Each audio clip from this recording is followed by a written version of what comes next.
বিশেষ করে ইহুদিদের। আমি বাইরের দেশগুলোতে যাওয়ার পরে ইহুদিদের সাথে মিশেছিলাম। যে সমস্ত ইহুদির সাথে মিশেছি, ওই যে বাসে ট্রেনে বিভিন্ন রেস্তোরাঁয় বসে খেতে, তাদের চেহারা দেখলে মনে হবে যে আমার চাইতেও বড় আলেম, অথচ ইহুদি।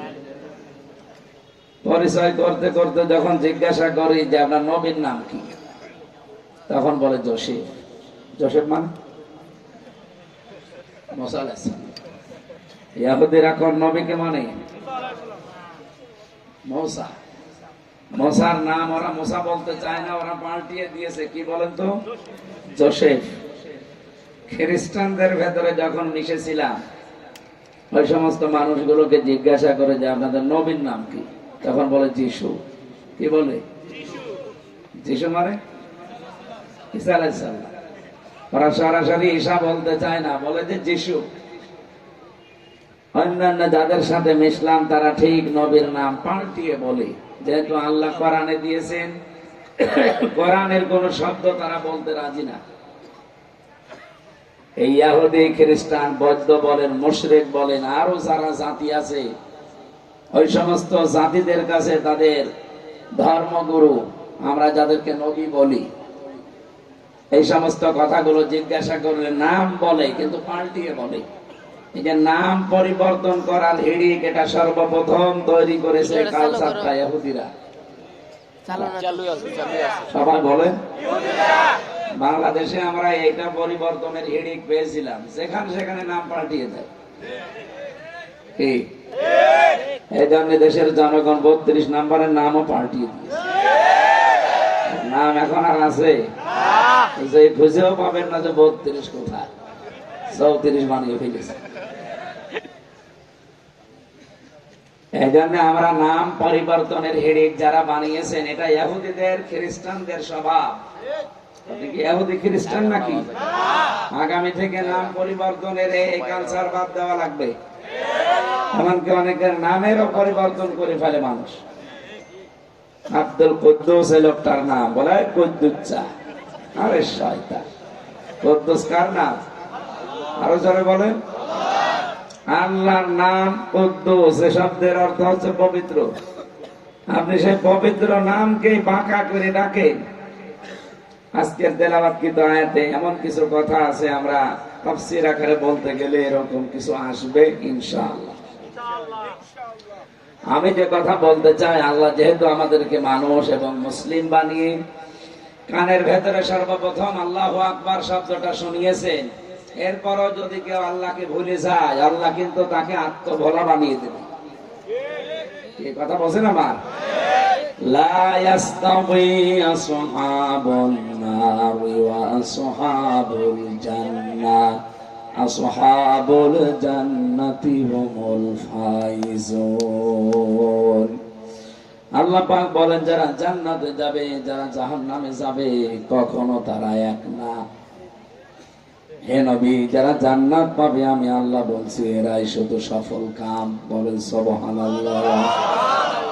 এখানে আবার শুকরিয়া আদায় করছি যে মালিক আমাদেরকে মানুষ এবং মুসলমানের ঘরে পাঠিয়েছেন। বলেন আলহামদুলিল্লাহ।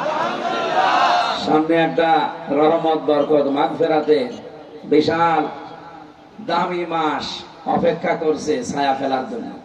কি বলেন তো? রমজান। রমজান আসছে, চলে যাচ্ছে।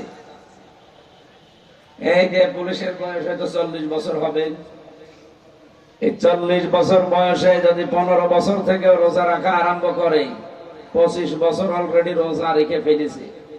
কথা বলেন না কেন? রমজান আসে একটা বিশাল বার্তা নিয়ে। রমজান মানেই পুড়িয়ে ফেলা। রমজান মানে কি? রমজান মানে শেষ করে দেওয়া, জ্বালিয়ে দেওয়া।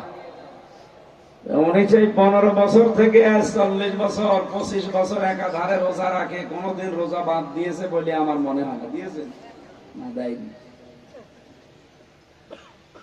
আর রমজান এসেছে যেহেতু জ্বালিয়ে দেওয়ার জন্য, পুড়িয়ে দেওয়ার জন্য। ওনারও কয়েকটা বাচ্চা আছে, আমারও কয়েকটা বাচ্চা আছে। এই বাচ্চাগুলো ডাক্তারের কাছে নিয়ে গেলেই ডাক্তার আগে ওজন দেয়।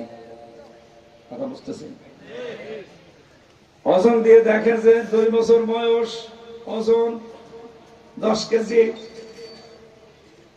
এখন 3 বছর বয়সে ফের নিয়ে গেলাম ডাক্তারের কাছে, উনি ওজন দিয়ে দেখে 10 কেজি।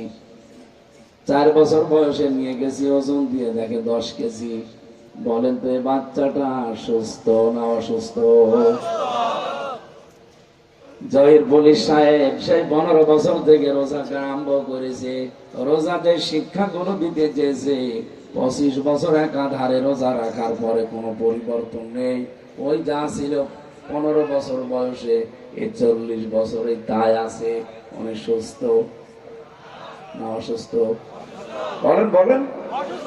এই অসুস্থকে সুস্থ করার জন্য আল্লাহ ঔষধ দিয়েছেন। রাব্বুল আলামিন বলেন, শাহরু রমাদান আল্লাযী উনজিলা ফীহিল কুরআন হুদাল লিন-নাসি ওয়া বায়্যিনাতিন মিনাল হুদা ওয়াল ফুরকান। আল্লাহ বলেন, এই সেই মাস রমজান, যে মাসে আমি কোরআন নাযিল করেছি। এই এদিকে তাকান, কথা বন্ধ করেন। একটা জিনিসের দাম বাড়ে আর একটা জিনিসের কারণে। স্ত্রীর দাম যদি দুনিয়ায় কেউ বাড়াতে চায়, তাহলে তার স্বামীর দাম বাড়াতে হবে। স্বামী ছাড়া স্ত্রীর দাম বাড়ে না। কি বুঝলেন আপনি? আমরা তো ঠিক বললেন। বাংলাদেশে বহু স্বামী আছে, স্ত্রীরা গুরুত্বই দেয় না, অথচ স্ত্রীর দাম কি? তার 1 নম্বরে হাসিনা। কি দামি মহিলা না? স্বামীর গুরুত্ব দিয়েছে জীবনে? ছেলে মেয়ে গুলো মনে হয় কোনো কায়দায় হয়ে পড়েছে। কথা বলেন না কেন? আমি যেটা এখান থেকে বলতে চাই, গত 3 দিন আগে আন্তর্জাতিক একটা রিপোর্ট